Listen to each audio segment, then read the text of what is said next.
Se llama el Cártel del Tren de Aragua y se especializa sobre todo en el tráfico de personas y en el tráfico de mujeres para dedicarlas a la prostitución. Tiene presencia en el sur del país, pero también tiene presencia en la Ciudad de México y sobre todo en Chihuahua. El cártel venezolano del Tren de Aragua comenzó operando asociado a grupos criminales mexicanos, pero se ha ido independizando cada vez más. Si bien está especializado en México en el tráfico de personas y en la prostitución, ahora también comienza a incursionar en el narcotráfico y el narcomenudeo. En Chihuahua se ha creado la primera unidad especial para combatir contra este grupo criminal en específico.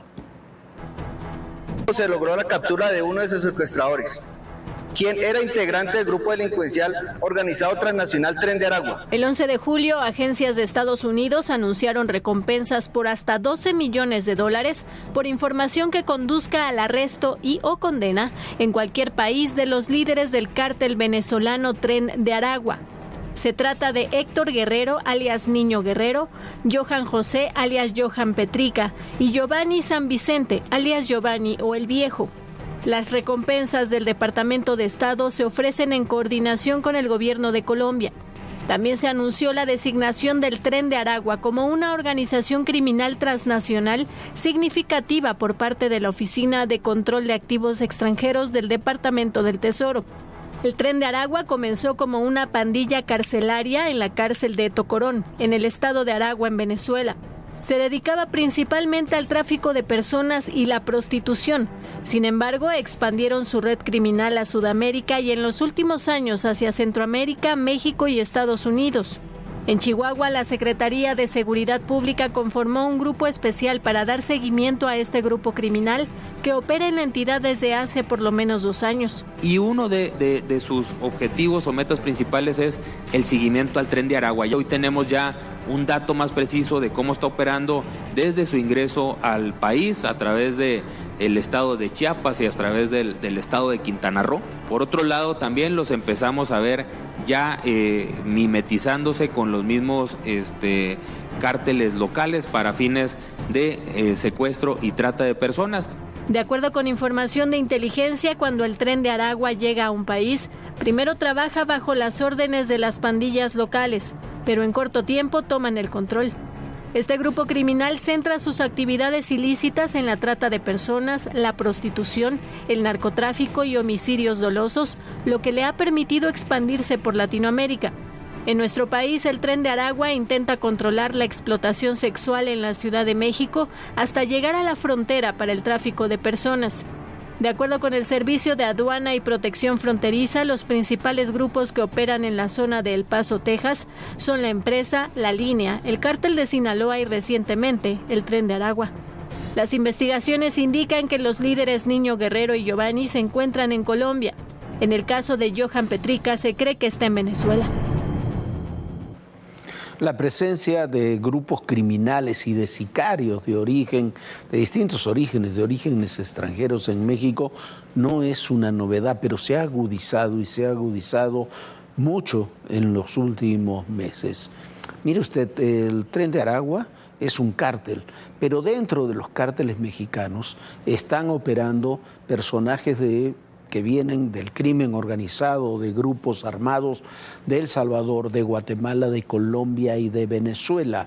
El Salvador vienen, por supuesto, los maras salvatruchas y en algunos casos exguerrilleros, los maras salvatruchas porque han sido perseguidos con bastante éxito por el régimen del presidente Bukele, y vienen exguerrilleros que se han convertido en delincuentes, que han participado sobre todo en secuestros de alto impacto.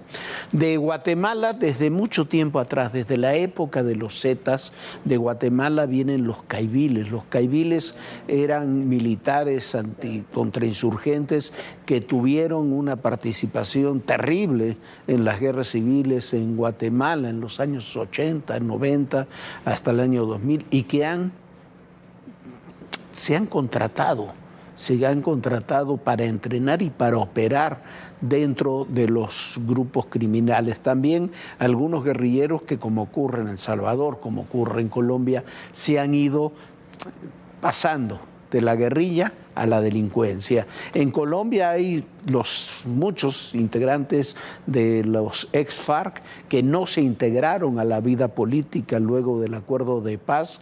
Hay personajes del ELN, de los grupos paramilitares, ¿se acuerda usted de los hermanos Castaño? Que están todos ellos asociados al narcotráfico. En el caso de estos disidentes de la FARC y del ELN, muy relacionados con Venezuela. En Venezuela está el propio cártel de los Aragua, está del Tren de Aragua, está el cártel de los Soles. El cártel de los Soles está conformado encabezado sobre todo por militares venezolanos asociados con grupos criminales y asociados a su vez con grupos colombianos y con grupos mexicanos. Son sobre todo de estos países de donde vienen muchos de estos personajes que ahora están participando en el crimen organizado.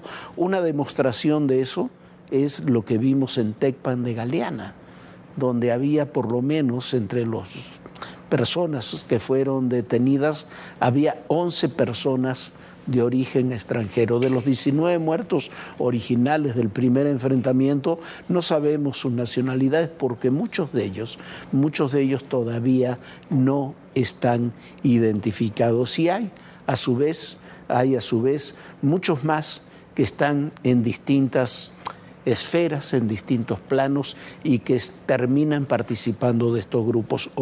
Dejemos de lado por un segundo los que son migrantes o jóvenes desplazados, secuestrados de distintas comunidades que se los llevan los grupos criminales para hacerlos sicarios, aunque no sepan ni siquiera empuñar un arma. Pero este es uno de los problemas, uno de los muchos problemas acuciantes que tenemos en la seguridad, Viviana, en México. Sí, bueno, y hoy el secretario de Seguridad, Omar García Harfuch, habló sobre la situación de seguridad pública en el país, avanzó en la estrategia e hizo una evaluación del primer mes de gestión en esta nueva administración. Sí, temas como Sinaloa, Chiapas, la coordinación de distintas instituciones son claves y lo siguieron siendo en la mañanera sobre seguridad del día de hoy. El titular de la Secretaría de Seguridad y Protección Ciudadana, Omar García Harfuch, presentó resultados de la estrategia de seguridad, una estrategia basada en 4 ejes. Atención a las causas estructurales de la violencia, la consolidación de la Guardia Nacional, el fortalecimiento de las capacidades de inteligencia e investigación y la coordinación entre el Gabinete de Seguridad, por supuesto la Fiscalía General de la República y las entidades federativas. Informó que en 28 días se detuvo a 824 personas por delitos de alto impacto. Se aseguraron 834 armas de fuego y 33,000 kilogramos de diferentes drogas, además de 46,446 pastillas de fentanilo. Entre estos aseguramientos, destaca el aseguramiento histórico en alta mar por parte de la Secretaría de Marina más grande, con más de 8,000 kilos de cocaína, así como el día de ayer casi 1 tonelada de cocaína en San Luis Río Colorado por parte de la Secretaría de la Defensa Nacional. Destacamos también como relevante la detención de 43 extorsionadores en Michoacán. La estrategia operó, explicó García Harfuch, de forma particular en estados con mayor incidencia delictiva. Detenciones y aseguramientos de droga y armas en Tijuana, Baja California, Dolores Hidalgo, Guanajuato, en Guerrero, Jalisco, en Lázaro Cárdenas, Michoacán, Nuevo León, Sonora y Quintana Roo.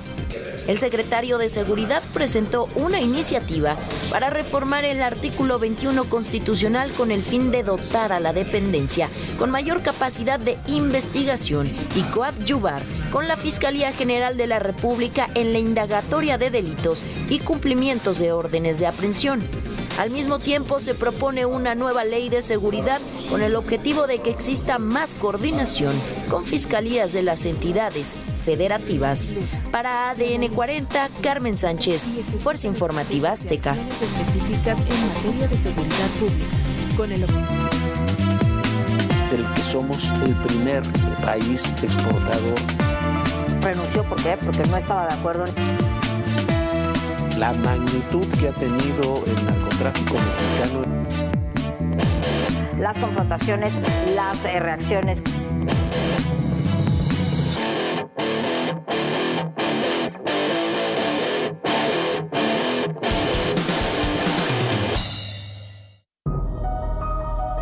Es Roy James, alias El Marino, un ex policía estatal que se dedicaba a la extorsión, cobro de piso y trasiego de drogas en Tamaulipas. Identificado como jefe de plaza del municipio de Santander Jiménez, trabajaba para los Ciclones, brazo armado del Cártel del Golfo. Fue detenido el pasado 25 de octubre en Ciudad Victoria, luego de un operativo de elementos de la Sedena, Guardia Nacional y elementos de la Fiscalía de la Delincuencia Organizada y del Centro Nacional de Inteligencia. Las autoridades realizaron un cateo en la colonia Haciendas del Bosque, donde fue detenido El Marino y donde encontraron armas, cargadores y droga. Según reportes de medios locales, El Marino tenía una cómplice, su esposa, quien se dedicaba a seleccionar a posibles víctimas de extorsión y secuestro. Él fue enviado a la subsede de la Fiscalía General de la República en Ciudad Victoria. Los Ciclones hicieron alianzas con los Escorpiones para enfrentar a los Metros, todos surgidos de las divisiones internas del Cártel del Golfo. Estos últimos han hecho alianzas con el Cártel Jalisco y el de Sinaloa para arrebatar la entidad al Cártel del Golfo. Parece que se cae la reelección de Rosario Piedra a la Comisión Nacional de Derechos Humanos. Si es así, es una buena noticia, porque además todo parece inclinarse hacia la ombudsman en la Ciudad de México. Nashley Ramírez, una mujer que lleva años trabajando de verdad en derechos humanos. ¿Con qué cara, presidenta, viene usted a pedir la reelección cuando fue electa a través de un fraude, número 1? No recuerdo el número de votos, eso pregúnteselo a la mesa directiva del Senado. ¿No le da vergüenza venir a pedir el voto? Así recibieron en el Senado a Rosario Piedra Ibarra, titular de la Comisión Nacional de Derechos Humanos, quien compareció ante comisiones en la Cámara Alta para buscar la reelección en el cargo. Fue una de los 47 aspirantes que el pasado fin de semana desfilaron para buscar encabezar la CNDH para el periodo 2024-2029. En el caso de Piedra Ibarra, los senadores de oposición evidenciaron las deficiencias de la comisión mientras ella estuvo al frente. Y número 2, cuando en el 99% de las quejas relativas a Guardia Nacional y a Sedena decidió no emitir una recomendación. Yo creo que usted debería liberar a la presidenta Sheinbaum, debería retirar su candidatura. Aunque los senadores morenistas intentaron arroparla. Una persona cuyo nombre se escucha fuerte para sustituir a Rosario Piedra Ibarra es Nashley Ramírez Hernández, quien es una promotora y defensora de derechos humanos con más de 40 años de trabajo en México. Es presidenta de la Comisión de Derechos Humanos de la Ciudad de México. Está desde el 2017 y ha sido reelecta en un segundo periodo hasta el 2025. Actualmente es presidenta del Instituto Internacional del Ombudsman. Los senadores tienen hasta el 8 de noviembre para analizar los perfiles y elegir una terna. Posteriormente, en el Pleno del Senado, deberán elegir de la terna al titular. Para ello es necesario el voto de 2/3 partes de los senadores presentes. Hoy se presentó en Casalam el primero de una serie de documentales sobre las voces del nuevo Poder Judicial, sobre los personajes que serán centrales en todo este proceso que se viene en el Poder Judicial. Es un ciclo organizado por la página web El CEO, que encabeza Mario Maldonado, y en esta primera emisión es un documental que se hace la dupla del periodista Jorge Fernández Menéndez entrevistando a la ministra Yasmín Esquivel. Este es el primer documental que hay de toda esta serie y así fue la presentación. En 200 años de historia, la Suprema Corte de Justicia de la Nación solo ha tenido 15 mujeres ministras. Una de ellas, la número 12, es la ministra Yasmín Esquivel. Su historia y 40 años de trayectoria en el Poder Judicial se reflejan en el primer episodio de la serie documental Voces del Nuevo Poder Judicial, presentada por el periodista Jorge Fernández Menéndez y el portal El CEO. Creo que de alguna forma es paradigmática de todo lo que está ocurriendo y de toda esta transformación, por su trayectoria, por su vida, por sus controversias, por sus convicciones. Y bueno, es el primer capítulo de un libro que tendrá muchas páginas, espero. La ministra Yasmín Esquivel habló de la necesidad de que México tenga un sistema de justicia cercano a la gente. Soy una mujer de convicciones, con un profundo amor a México. Estoy convencida que una sociedad de derechos y libertades requiere de una justicia cercana, expedita y honesta. de una justicia de puertas abiertas, cercana a la gente. Dentro de este primer episodio de la serie Voces del Nuevo Poder Judicial, la ministra Yasmín Esquivel relató que su carrera viene de la cultura del esfuerzo y de una lucha por los derechos de las mujeres, niñas y adolescentes. Hoy reconozco la urgencia de modernizar los órganos de impartición de justicia, hacerlos cercanos a las personas, la necesidad de tener juzgadores con sensibilidad social que dirijan su función hacia un auténtico cambio social. También tocó el tema de su tesis de licenciatura. Aseguró que las acusaciones fueron sin fundamento. Aprecio a Jorge Fernández Menéndez, que sin tapujos, hablando claro, me haya preguntado por el supuesto plagio de mi tesis profesional, que sensatamente lo haya ponderado en su justa dimensión, como una injusticia hacia una mujer. Recalcó su interés por participar en la próxima elección de ministros de la Suprema Corte para continuar con su vocación. El primer episodio de la serie Voces del Nuevo Poder Judicial ya está disponible en el canal de YouTube del portal El CEO. Para ADN 40, Hugo Vela, todo personal. Y esto es parte de lo que hablamos con la ministra Yasmín Esquivel en este documental.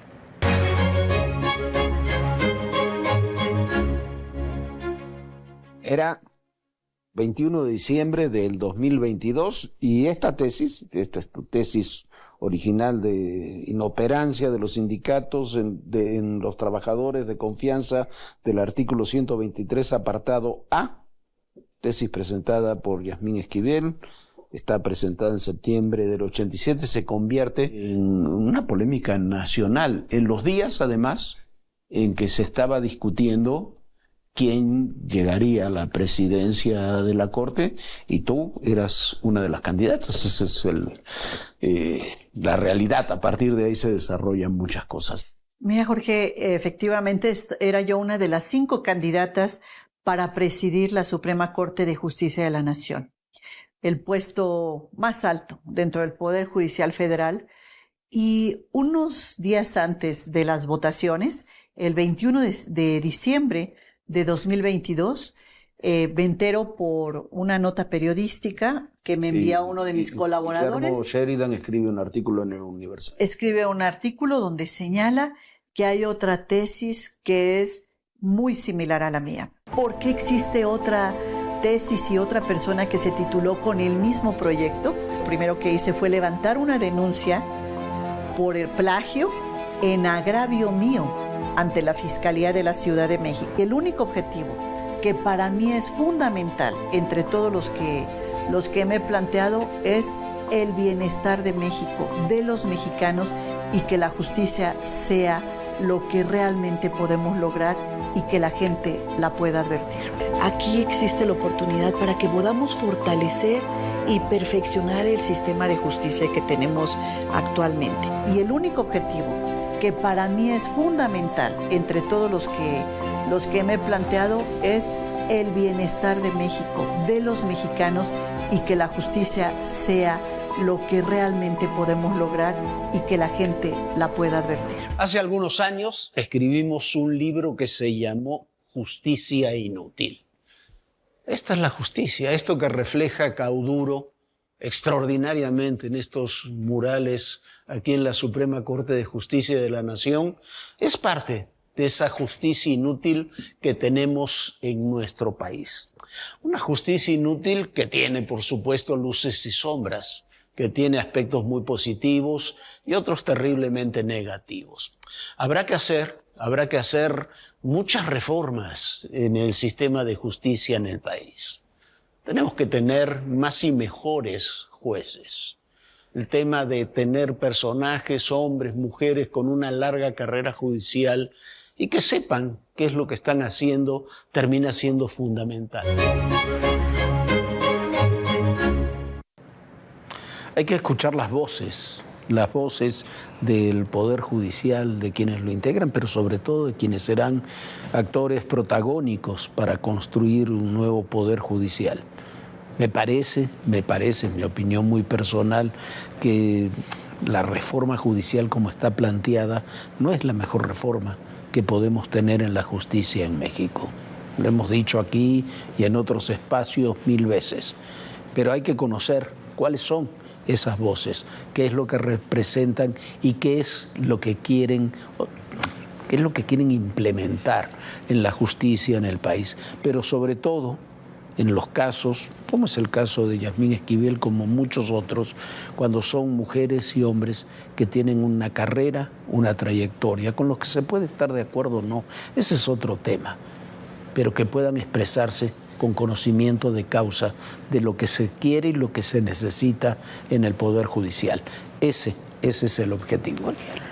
Bueno, Jorge, y en apenas una semana, exactamente una semana, el próximo martes son las elecciones en los Estados Unidos. Todavía no hay nada definido, pero en un hecho insólito, inédito, los dueños del Washington Post y de Los Angeles Times prohibieron a sus directores editoriales publicar su preferencia editorial, provocando una crisis en ambas redacciones. Incluso se dio la renuncia de la directora editorial del LA Times. Un desastre, Jorge. Así están las cosas. Mientras tanto, en Nueva York, el New York Times sí publicó un extenso editorial en primera plana pidiendo el voto por Kamala Harris, considerando a Trump un peligro para la democracia en el país. El propio Trump pareció confirmarlo en un meeting también en Nueva York, en el Madison Square Garden, un meeting que fue calificado de racista, vulgar y misógino. La elección presidencial en Estados Unidos tiene una nueva controversia, a menos de 10 días de que se lleve a cabo. De forma sorpresiva, el diario The Washington Post anunció que no respaldará a ningún candidato, una decisión que no sucedía en 36 años y que rompe con una tradición histórica en los diarios de mayor relevancia en los Estados Unidos. El periódico estadounidense es propiedad de Jeff Bezos, también dueño de Amazon. La noticia se dio a través de un editorial de William Lewis, CEO y director del diario, en la que detalla que no se respaldará ni a Kamala Harris ni a Donald Trump y que tampoco respaldará a un candidato en las futuras elecciones presidenciales. Una postura que marca, dijo, un retorno a nuestras raíces. La noticia no cayó bien en la redacción del Washington Post, que ya preparaba su apoyo para la demócrata Kamala Harris. En las últimas elecciones, el diario había respaldado al candidato demócrata. La decisión de Bezos ya cobró factura, pues desde el anuncio el diario perdió a 20,000 suscriptores. En donde ya hubo hasta una renuncia fue en el Angeles Times. Se trata de la jefa del comité editorial del diario, Mariel Garza, quien tomó la decisión el pasado miércoles 24 de octubre, luego de que el propietario del diario, Patrick Soon-Shiong, decidió frenar el respaldo a Kamala Harris. Otro medio indicó: quiero dejar claro que no me parece bien que guardemos silencio. En tiempos peligrosos, la gente honesta tiene que hacer frente. Desde 2008, Los Angeles Times han respaldado al candidato demócrata a través de su editorial, mientras que el diario The New York Times ya había manifestado su apoyo a Kamala Harris a fines de septiembre, cuando la consideró en un editorial la única opción patriótica para ser presidente. Ahora la refrendó en primera plana, pidiendo el voto por Harris, considerando a Trump un peligro para la democracia en el país. En medio de ello, Trump intensificó sus ataques contra Kamala Harris. Lo hizo durante un meeting en la ciudad de Nueva York. Kamala has imported criminal migrants from prisons and jails, insane asylums and mental institutions from all around the world, from Venezuela to the Congo. A lot of people are coming from the Congo prisons. They're coming from all over the world. El evento comenzó con una serie de comentarios racistas por parte del comediante Tony Hinchcliffe, quien atacó duramente a Puerto Rico. I don't know if you guys know this, but there's literally a floating island of garbage in the middle of the ocean right now. Yeah, I think it's called Puerto Rico. Bueno, así están las cosas en Estados Unidos, caldeadísimo. ¿Por qué? Porque están muy, pero muy cerradas las elecciones, los comicios, el colegio electoral, ese órgano muy extraño que tienen los Estados Unidos. A ver qué es lo que sucede el martes próximo, donde por supuesto aquí en ADN 40 tendremos una amplísima cobertura encabezada por Juan Pablo de Leo y Lucy Bravo, que estarán allá cubriendo las elecciones en la propia Unión Americana. Y tras las elecciones celebradas este domingo en Uruguay, el candidato del Frente Amplio, Yamandú Orsi, logró liderar las preferencias con un 43.94%, mientras que su contrincante Álvaro Delgado del Partido Nacional, un partido de centro derecha, obtuvo un 26.77%. Orsi y Delgado se enfrentarán en un segundo proceso electoral el próximo 24 de noviembre. Y yo insisto en un tema: cuánta necesidad, cuán útil sería tener una segunda vuelta en México. No tenemos segunda vuelta y tenemos sobrerepresentación. El peor de los mundos posibles. Bueno, y mientras vivimos en el peor de los mundos posibles, nosotros ya nos vamos. Usted descanse, trate de soñar bonito. Y nos vemos, por supuesto, mañana aquí a las 11 de la noche.